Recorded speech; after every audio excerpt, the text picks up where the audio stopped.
agora, ministro Alexandre de Moraes, como responder aos argumentos das defesas durante as sustentações orais e as alegações nesse começo de julgamento no STF? Alguns temas foram levantados como cerceamento de defesa ou mesmo falta de provas ou as mudanças de versão nas delações de Mauro Cid. Como responder a esses pontos e essas contestações todas no seu voto? Claro que nesta semana nós não tivemos essa resposta, teremos na semana que vem. E talvez já na semana que vem nós vejamos ministros do Supremo falando de outro tema que ainda não se colocou objetivamente: anistia. O Supremo está julgando os acusados de envolvimento no 8 de janeiro e na tentativa de golpe de Estado, já diante de um debate no Congresso Nacional sobre anistia. Eu sou Felipe Recondo, este é o Sem Precedentes. Você que acompanha a gente já há 6 anos, clique no sininho aqui no canal do YouTube, nos avalie positivamente na sua plataforma de podcast, compartilhe o nosso conteúdo e assim você também vai nos ajudar. Aqui comigo, Tomás Pereira, Juliana Cesário Alvim e Diego Werneck.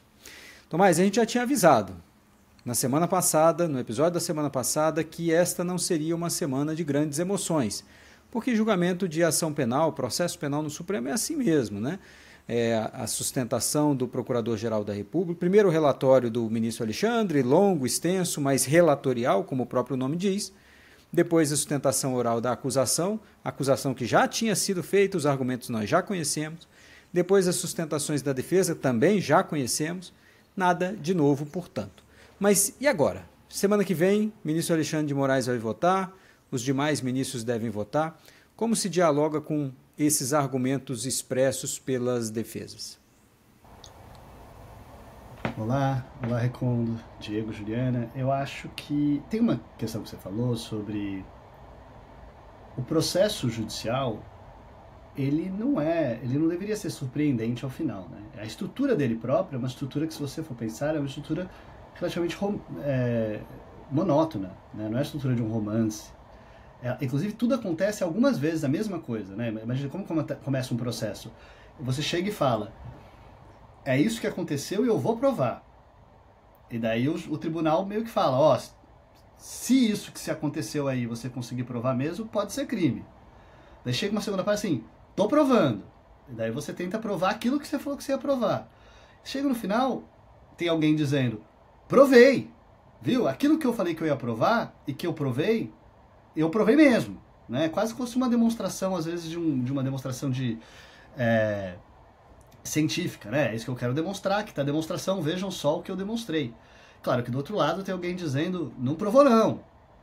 E às vezes o suspense que você tem é de você não sabe, né? Você tá vendo tudo isso acontecer diante de um juiz e você não sabe o que o juiz está pensando. Você sabe, será que o juiz se convenceu? Será que o juiz acha que provou mesmo? Será que alguém conseguiu convencer?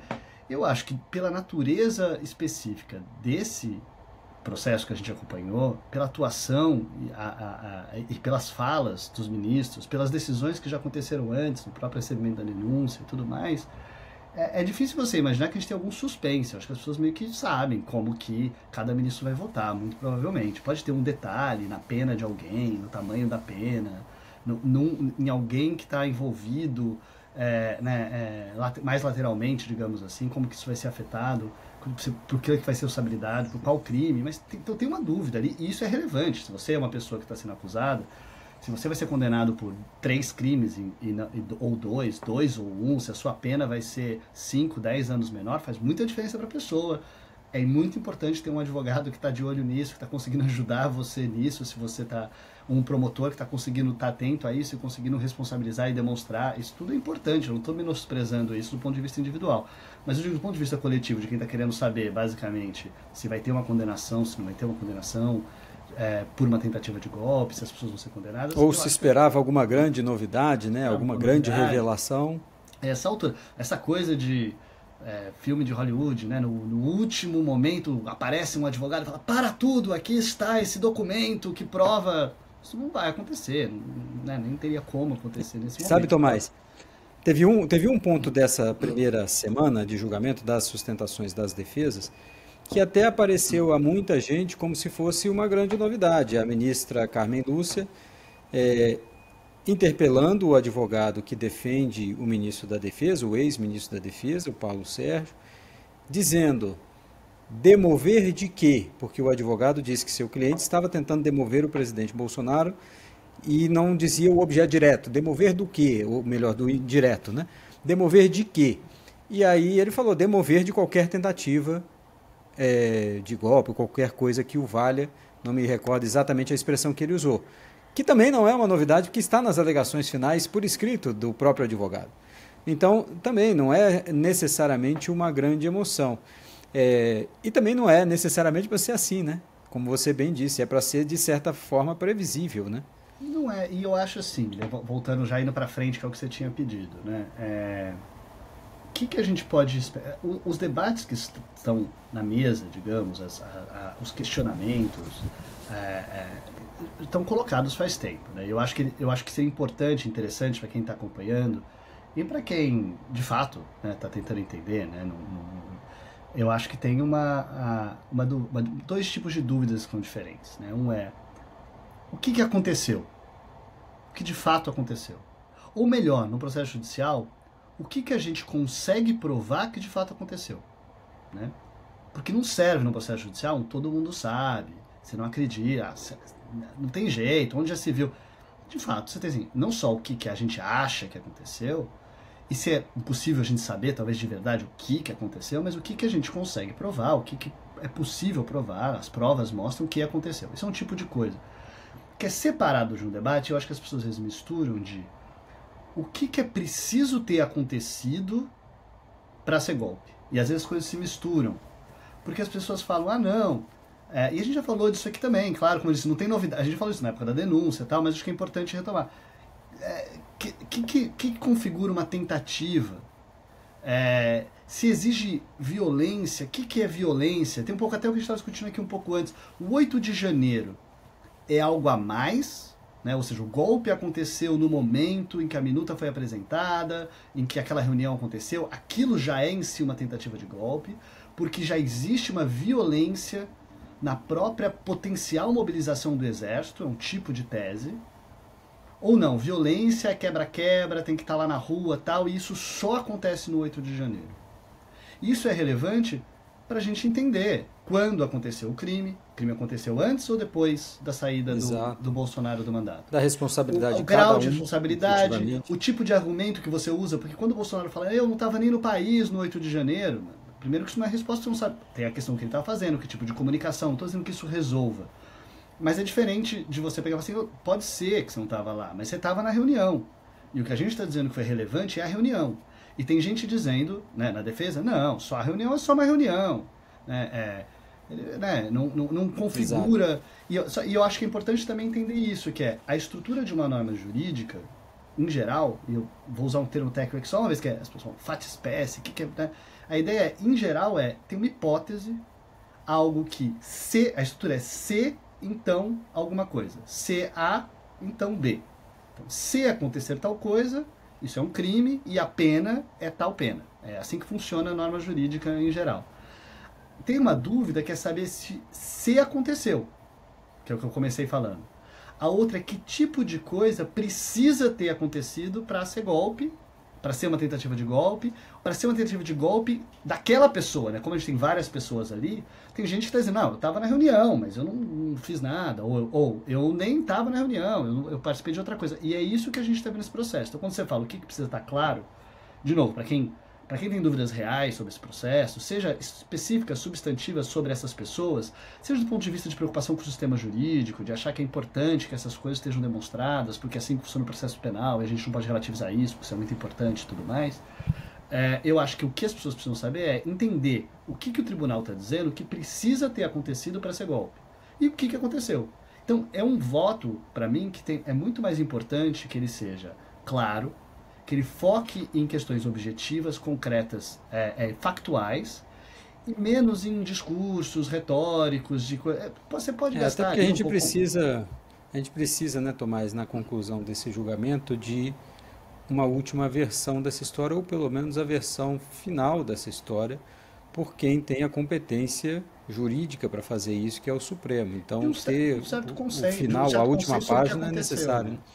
Exato, Eu diria assim, eu acho que exatamente. idealmente, assim, pensando assim, pensando para além das questões jurídicas, eu acho que se alguém acompanha esse julgamento e essa pessoa acredita, está convencida de que a condenação que a gente imagina que vai acontecer é justa, eu acho que essa pessoa deveria ser capaz, deve haver uma função educativa do processo certamente, a pessoa deveria ser capaz de, numa conversa com uma outra pessoa, a pessoa pegar e falar, não, não foi assim, não, não foi sim, deixa eu te explicar. Eu vou te falar aqui, o que é relevante é A, B e C, e foi demonstrado que A aconteceu por causa disso, que B aconteceu por causa disso e C aconteceu por causa disso. Idealmente, se a gente tem um processo transcorrendo ao vivo para o Brasil inteiro, para os cidadãos brasileiros verem, eles devem ser capazes de se convencer do que aconteceu e de falarem sobre isso para que eles possam convencer e debater uns com os outros de maneira que seja razoável. O Supremo está tão preocupado com o que acontece na internet, na rede social, no WhatsApp, no meme. Então essa é a oportunidade de, digamos assim, armar um cidadão bem intencionado com argumentos e fatos que ele seja capaz de utilizá-los. Né? Que ele seja capaz de estar lá no jantar de família, na rua, na praça, no clube, e ele A fala, não, gente não, eu ajuda aqui assisti o também. julgamento, eu assisti o É, julgamento, e eu vou te a falar. gente É faz, isso. a gente tenta aqui também. Diego, vamos lembrar um pouquinho de passado e ver o que novamente não tem precedentes nesse julgamento. Nós temos a gente começou a conversar aqui antes de gravar sobre o julgamento do Mensalão, que talvez até este julgamento tenha sido o julgamento mais importante criminal do Supremo. Dá para ver algumas semelhanças, né, Diego? Poderia fazer um programa inteiro aqui depois, né, fazendo essa comparação. Mas na sustentação oral agora, essa semana, nas sustentações orais, eu me lembrei também de como foi esse momento anticlimático no julgamento do Mensalão, quando, né, alta expectativa com relação, ali sim, um julgamento em que as pessoas tinham muita incerteza qual ia ser o resultado. Né? Seja o resultado geral, seja a posição de ministros específicos. Certamente, não talvez a do relator, ministro Joaquim Barbosa, tinha essa semelhança. Mas no Até geral, Diego, até sim. Diego, você falou desse anticlímax. Eu lembro que o plenário do Supremo foi equipado com mais cadeiras diante da expectativa de que o tribunal estaria abarrotado. Aquelas cadeiras ficaram vazias. Tal foi o anticlímax do julgamento. Acho que também, apesar das cadeiras vazias, foi o primeiro encontro de boa parte, né, da população brasileira com a TV Justiça, com o fato de que você pode assistir um julgamento no Supremo ali, né, na TV ou no YouTube. E nesse momento, então, você está lá vendo advogados falarem coisas que talvez sejam novidade para quem ligou a TV agora, mas para quem está acompanhando as notícias, mais hoje do que na época até, né? Acho que o quanto que a imprensa vem destrinchando o que está em jogo nos argumentos mudou muito, né? A gente hoje tem um ano aí de discussão detalhada, no mínimo, sobre essas questões na imprensa. Mas a sustentação oral, eu acho que tem esse lado anticlimático que é comum, não costuma ter nada de novo. Mas na época do Mensalão, eu me lembro que houve uma interrupção de ministro, né? De um ministro pedindo esclarecimentos durante a sustentação oral. Foi uma pergunta objetiva que o ministro Joaquim Barbosa fez, não me lembro agora exatamente qual advogado, durante qual sustentação, de qual réu, mas é interessante nesse julgamento que isso mudou, né? Porque você mencionou o caso da ministra Carmen Lúcia e o ministro Flávio Dino, né? A ministra Carmen Lúcia mais de uma vez, e a própria abertura ali do ministro Alexandre de Moraes, né? Não foi durante a sustentação de alguém, mas são momentos em que os ministros aproveitam para fazer sinalizações, eu acho. São momentos que os ministros estão aproveitando para falar com o público em geral. E como o Tomás observou no programa passado, isso não depende da vontade deles, mas é uma sustentação que é mediatizada, que vai gerar cortes, que vai gerar, né, pequenos trechos que vão servir para os advogados, para quem está defendendo ou criticando a posição desse ou daquele ministro. Então achei interessante que é uma oportunidade, a sustentação oral também é uma oportunidade para os ministros falarem. Não que falte chance deles falarem, né, no Brasil de hoje, mas isso também é um espaço que eles estão utilizando de um jeito que me parece que não era o caso na época do Mensalão. Por outro lado, também a gente pode pensar numa semelhança que também contém uma diferença. Esses são julgamentos que, como duram muitas sessões, dá tempo do lado de fora reagir, né? Dá tempo do ministro ir para casa num dia e ver como foi a repercussão na imprensa do que foi dito, como que às vezes uma ideia que mesmo que não fosse nova, mas que aparece naquele momento na fala de um advogado ou outro, como que aquilo repercute, e não só na opinião pública, que eu acho que era muito ali a preocupação dos ministros no mensalão, né? Como é que isso vai aparecer no jornal no dia seguinte. Mas agora é como é que o Congresso, o que o Congresso vai fazer daqui a algumas horas, considerando isso que foi dito, ou isso que foi colocado aqui nesse momento. Então, eu acho que é um julgamento ainda mais marcado por essa permeabilidade para fora do que o do mensalão. Eu imaginaria, por exemplo, que os fatos dessa semana do Congresso, tema que talvez a gente consiga falar um pouquinho aí da anistia, né, como o Felipe anunciou, pode ser que não leve a nada, mas foi o grande tema essa semana no Congresso em resposta a esse julgamento. Eu imaginaria que quando iniciasse o voto, o ministro Alexandre de Moraes vai voltar a esse tema. Ele falou já disso nessa semana. Imagino que ele vai aproveitar para reforçar a posição crítica com relação ao que ele chamou aí de apaziguamento, né? Então, acho que essa é uma diferença interessante, né? Se no mensalão a abertura era para o debate público, para os veículos de imprensa, para como essas coisas repercutiam na imprensa, na opinião pública, acho que agora o Supremo está, né, um olho nos advogados e outro no que o Congresso está fazendo.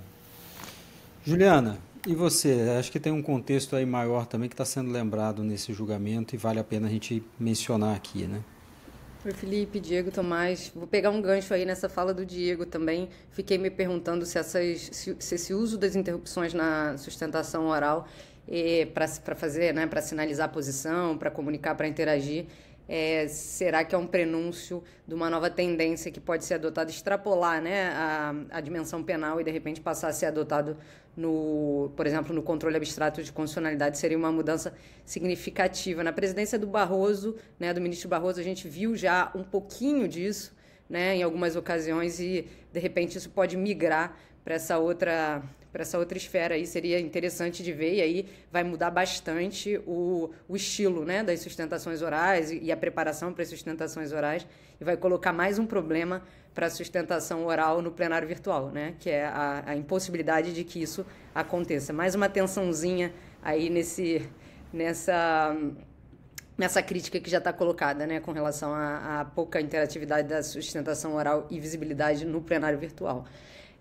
O que eu fiquei pensando assistindo esses dias de julgamento, e aí concordando com vocês, né, que pouco ou quase nada surpreende, né, acaba que assistindo ali, esperando alguma coisa, para tirar alguma coisa nova dali, e é muito o que se esperava, mas eu acho que, de alguma maneira, a história do tribunal aí da última década e também o contexto atual, eles aparecem, né, eles vão para a superfície ali em alguns momentos do julgamento. E aí, para mim, tem dois elementos ali que desempenham muito esse papel. De um lado, fazendo referência, né, a esse aí que foi chamado Supremo Tribunal Criminal, a referência dos advogados à atuação do ministro Zanin, né, com uma ideia de criar ali uma solidariedade, uma empatia. Você esteve aqui, né, nessa condição, você esteve aqui argumentando coisas semelhantes, então tentando buscar essa proximidade, criar esse vínculo, e aí, de alguma maneira, trazendo essa memória, né, desses episódios anteriores. O Diego trouxe mensalão,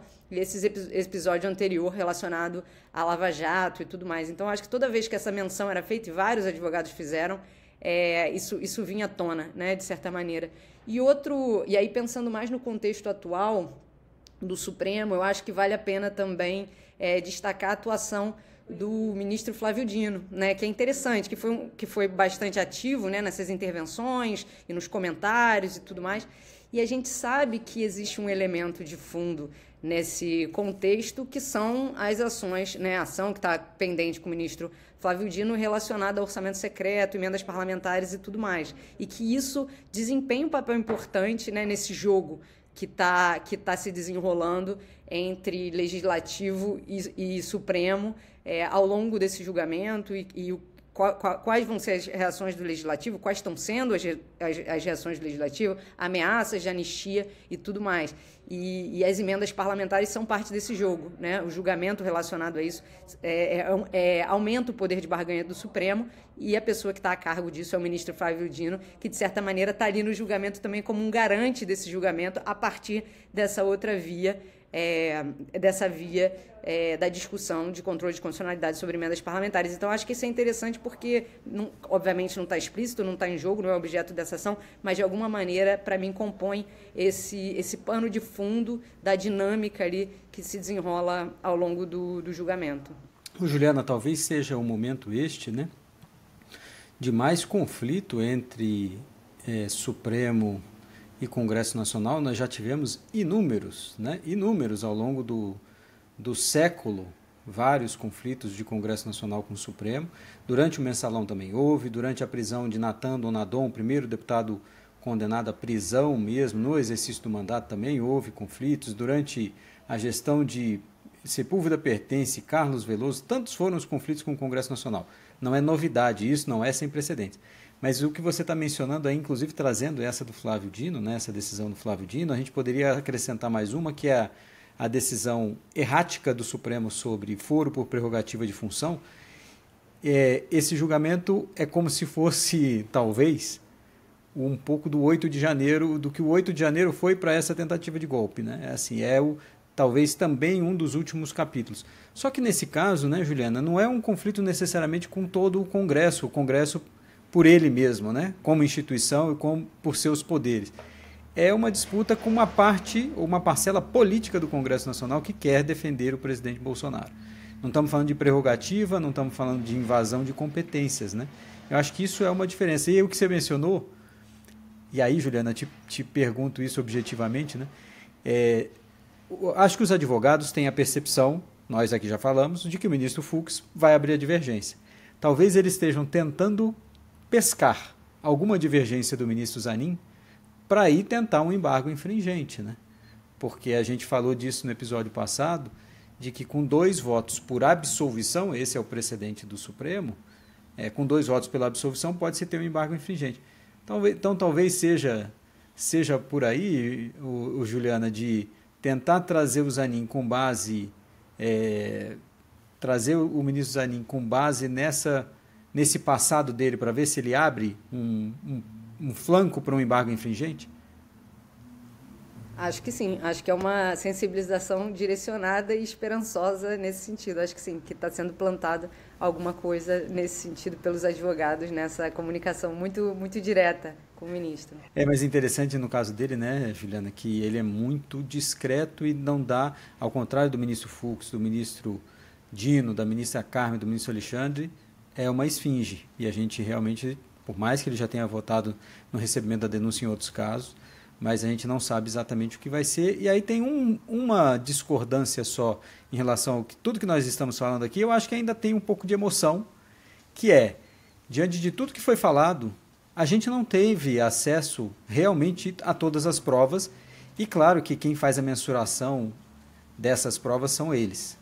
E eu acho que isso pode nos surpreender em algum ponto, em algum caso muito específico, não que tenhamos uma absolvição, né, de alguém totalmente, mas eu acho que algumas descrições do que aconteceu realmente podem mudar e nos surpreender, e eu estou pelo menos curioso por esse capítulo final para entender qual vai ser a história escrita pelo Supremo Tribunal Federal. Agora eu queria trazer o outro ponto, porque a gente também já estava mencionando sobre isso, e eu queria perguntar ao Diego sobre anistia.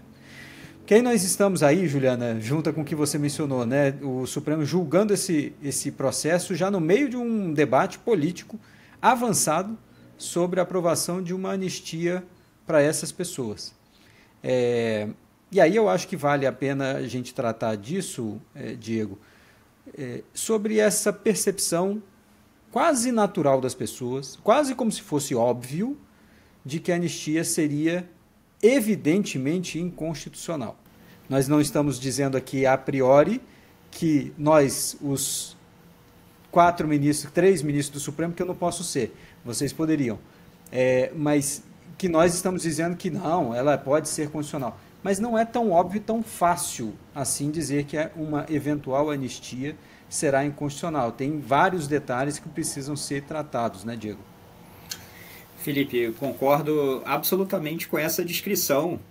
Esse é um tema, a meu ver, é um tema difícil. Só que o que está acontecendo com o debate? Os ministros do Supremo, às vezes publicamente, às vezes em off, estão sinalizando que claramente se declararia inconstitucional. Né? Estão antecipando mesmo voto. Né?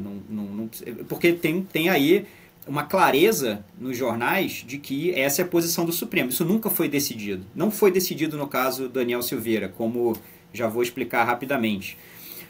Então isso nunca foi decidido. E de onde vem essa clareza? Os ministros do Supremo estão contribuindo para produzir essa clareza porque eles estão numa espécie de queda de braço simultânea. Né? Eles estão no julgamento, mas fazendo queda de braço com o Congresso com anistia ao mesmo tempo essa semana. E o que isso é o problema? É que para os ministros do Supremo conseguirem usar esse poder de sinalização para dizer, olha, não faz isso não que a gente vai declarar inconstitucional. Ou então, pode até fazer. Talvez os atores políticos façam por isso, esperando que o Supremo vai declarar inconstitucional. Mas o Supremo precisa sinalizar uma ameaça crível. A gente vai declarar inconstitucional. Para ser crível, tem que dizer que é óbvio. Mas não é óbvio. Como pode ser óbvio uma coisa que nunca foi decidida e que não tem regra clara na Constituição? Eu também não quero aqui dizer que não tem argumento para defender essa inconstitucionalidade. Eu vou só fazer 2 pontos muito simples para sustentar a minha leitura de que está longe de ser óbvio e é um tema inédito e é difícil. Primeiro é que, textualmente, a Constituição só diz que é insuscetível de anistia um conjunto específico de crimes que não está em discussão aqui. Né? E a ação de grupos armados não é um desses crimes. A ação de grupos armados contra o Estado Democrático de Direito. Esses são imprescritíveis, né? Mas os crimes que são insuscetíveis de anistia expressamente na Constituição são outros. Aí você pode discutir, tudo bem, talvez a Constituição não fale expressamente, mas será que não tem implicitamente limite? Verdade, essa é uma boa discussão, mas você já se moveu para um nível mais difícil da discussão. E nesse nível mais difícil, meu segundo ponto é, o caso Daniel Silveira não significa, a meu ver, o que eu acho que está se repercutindo na imprensa essa semana e na fala de ministros também, em off às vezes, como se fosse assim, no caso Daniel Silveira, decidimos que se ameaça o Estado Democrático de Direito não tem anistia. Não foi isso que foi decidido ali. No caso Daniel Silveira, você tem uma frase do Fux que fala que o Estado Democrático de Direito é cláusula pétrea.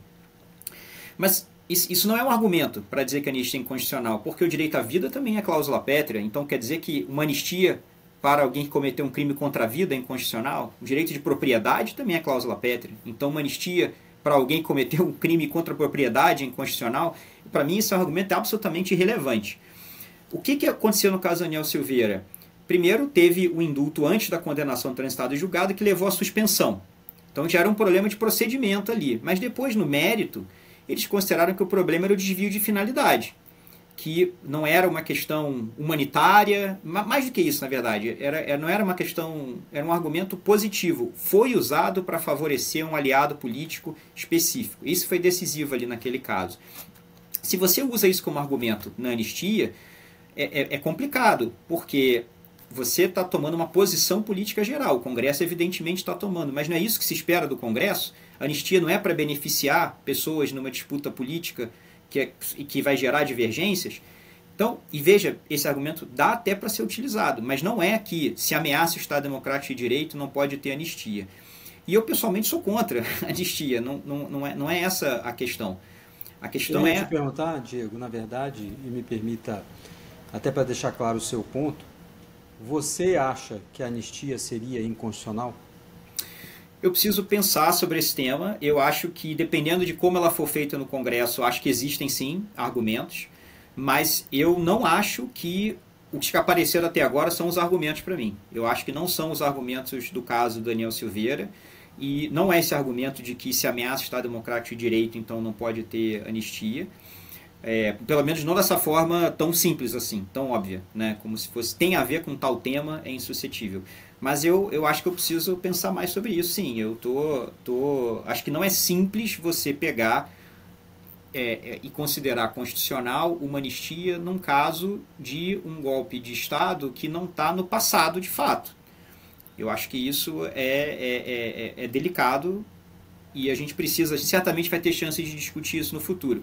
Mas quando eu digo que eu sou contra, Felipe, eu estou dizendo politicamente. Entendo, né? Entendo. Então eu estou só tentando dizer que ainda que eu seja contra politicamente, eu não me convenci agora dos argumentos da obviedade da inconstitucionalidade da anistia que estão sendo, inclusive, promovidos pelo Supremo nessa queda de braço com o Congresso. Entendi. Juliana, para a gente pensar também no que o Supremo já julgou e também fazer um diálogo com o que acontece no mundo, né? Eu acho que temos argumentos, sim, para defender a inconstitucionalidade de uma lei de anistia agora, não? Isso, eu acho que sim. Eu acho que tem um argumento forte que não está sendo veiculado, ou pelo menos eu não estou vendo sendo veiculado, que eu acho que é crucial nesse caso, que tem a ver com o diálogo com a jurisprudência da Corte Interamericana de Direitos Humanos, né? A Corte Interamericana de Direitos Humanos já afirmou reiteradas vezes que as anistias que impedem investigação e punição de graves violações de direitos humanos, elas violam as obrigações, né, estatais de garantir direitos, as obrigações da Convenção Americana de Direitos Humanos. É claro, esses casos envolveram massacres, execuções, né, tortura, crimes de lesa humanidade, tudo isso. A gente não está falando disso nesse caso, do 8 de janeiro. Né? A gente não está falando de tortura, desaparecimento forçado, etc. Mas a gente está falando de um ataque frontal às instituições democráticas que pode, né, a meu ver, ser lido como uma grave violação da ordem constitucional e de direitos políticos e tudo mais. Então, talvez, né, acho que seria interessante a gente pensar em que medida esse racional, essa justificativa, né, a fundamentação dessas decisões da Corte Interamericana não pode se aplicar nesse caso. Eu acho que o dever de investigar, julgar e punir, foi amplamente reconhecido, né, a partir da Convenção Americana, né, a ideia de que os estados têm o dever de assegurar os recursos judiciais efetivos está presente aqui. Então, acho que essa ideia de que, né, os estados, os países, eles não podem simplesmente fechar os olhos diante de condutas, né, que ameaçam a democracia. Então, acho que pode ser visto como uma violação desse dever, né, de investigar e de punir. Né. Tem a jurisprudência da Corte Interamericana bastante anti-impunidade nesse sentido. E tem um outro elemento que é importante, que é o direito à verdade, à memória coletiva, né, e a Corte tem frisado bastante isso na sua jurisprudência, e se poderia argumentar, que toda a sociedade brasileira tem um direito, né, à plena apuração, não só a apuração, mas também a responsabilização para entender e prevenir a repetição desse tipo de conduta. E aí, entendendo a democracia como um valor que é protegido também pela Convenção Americana. Então, eu acho que isso é um argumento bastante importante, que eu acho que dá um conforto para o Supremo nessa queda de braço, mesmo antes do caso, né, de uma eventual anistia ser aprovada e desse caso bater na porta do Supremo. Eu acho que é interessante que esse argumento circule, porque, para mim, na minha visão, ele tem um peso importante, ou deveria ter, nesse debate. Agora, tem uma dificuldade aqui, que o Supremo teria que compatibilizar o uso desse argumento nesse caso com a sua própria jurisprudência sobre a constitucionalidade da lei de anistia da ditadura, né, civil-militar brasileira, aquela decisão de 2010, em que o Supremo não adotou essa perspectiva da Corte Interamericana. É verdade que alguns ministros até interagiram na ocasião com a jurisprudência da Corte Interamericana, dizendo que ela não se aplicava porque era um caso diferente, porque não era uma autoanistia, né, que foi imposta, que foi negociada e que era necessária para a transição, etc. Mas não é tão simples. O Supremo, para usar isso nesse caso, tem que revisitar essa jurisprudência e dizer por que não usou naquele outro caso, em que as violações de direitos foram muito mais graves. Ô, Juliana, ia pedir para o Diego um segundo, Diego, exatamente para falar o que você mencionou agora, que é no julgamento lá de 2010, e aí você eu acho que já faz a ponte com isso, Juliana, porque o Supremo disse que a lei de anistia de 79, ela teria sido recepcionada, ou seja, não teria um conflito com a Constituição e tal, porque era uma necessidade de pacificação. O Congresso Nacional, ou o grupo que apoia Bolsonaro, está fazendo o argumento de que essa lei de anistia de agora seria para pacificação. Nós sabemos que não é. Nós sabemos que haverá protestos na rua contra a lei de anistia ou contra uma anistia neste momento. Então, é uma pacificação de metade, vamos dizer, 50% da sociedade. O outro 50% pode ser contra. Eu não sei, acho que já tivemos até pesquisa de opinião sobre isso. Ou seja, a pacificação que se queria lá em 79, e eu vi isso do ministro Sepúlveda Pertence, que não se pode dizer que era alguém conservador ou de direita, mas ele dizendo, olha, de fato, quando ele assinou um parecer na época na OAB para dizer que a anistia era ampla, geral e restrita, ele disse, o clima era de pacificação. Não é agora. E o Supremo disse isso no julgamento de 2010, porque era um clima de pacificação. Isso também já vai ao encontro do que você mencionou, né? Mas eu acho que são dois níveis, né? Um é questionar se esse argumento de pacificação é válido para assegurar a impunidade no caso de crimes desse tipo. Tem muita gente que vai dizer que não e que o Supremo teria errado nesse sentido, porque, como a Corte Interamericana, né, a ideia de apuração, de responsabilização tem que prevalecer. Teve até outros casos aí, a gente pode discutir isso num outro momento, né, da jurisprudência, em que a própria sociedade referendou mais de uma vez a lei de anistia. O caso do Uruguai é um caso emblemático nesse sentido. E a Corte, mesmo assim, disse que não. Mesmo a sociedade tendo referendado, anos depois, reiterado a lei de anistia, enfim. Mas a Corte é bastante dura nesse sentido, né, contra a impunidade. Então, acho que são dois níveis. Um esse argumento de pacificação ele serve para afastar a responsabilização, esse é um, e o Supremo, naquele momento, entendeu que sim, talvez tivesse que rever isso. E a segunda aceitando que a pacificação é um argumento que pode se contrapor à ideia de responsabilização, nesse caso tem pacificação. Então, acho que são duas discussões que estão em dois níveis diferentes e que talvez venham a ser feitas em algum momento quando o Supremo tiver que fazer, talvez, esse acerto de contas aí com a sua própria jurisprudência em relação a leis de anistia, entendido de uma maneira bem ampla, embora haja diferença nesses casos. Eu vou só complementar, a Juliana tinha antecipado esse argumento na nossa conversa inicial e eu não tinha pensado nisso e eu acho que tem muito o que se desenvolver a partir daí e seria algo que eu acho que teria a possibilidade de me convencer que certos tipos de anistia seriam inconstitucionais. Eu ia só pontuar que a gente não sabe nem exatamente qual que vai ser, se é que vai ser, né? Então, pode ser uma coisa que seja só para beneficiar os invasores golpistas do 8 de janeiro, que já cumpriram parte da pena até. Pode ser que uma coisa que a versão mais modesta pegaria só essas pessoas. A versão mais ambiciosa pega quem sequer foi denunciado ainda por fatos que não se sabe quais são e que tem efeitos eleitorais, cíveis e criminais. Então, é interessante também que eu acho que, por exemplo, o argumento que a Juliana colocou do direito à memória, eu acho que ele é muito forte no caso de pessoas que nem foram investigadas ainda. É um argumento muito forte para você dizer tem que pelo menos investigar e você pode ter algum tipo de responsabilização ainda que não seja criminal.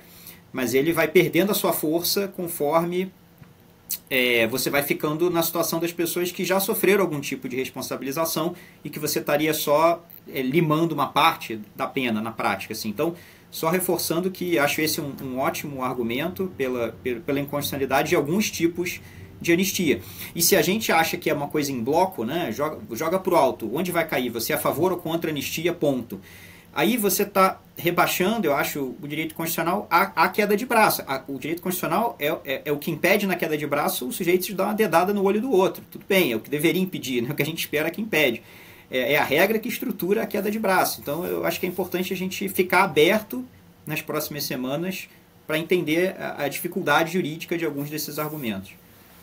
E aí, só para então concluirmos, eu acho que tem uma consequência possível, que é muito sutil ainda, sobre essa amplitude também da anistia.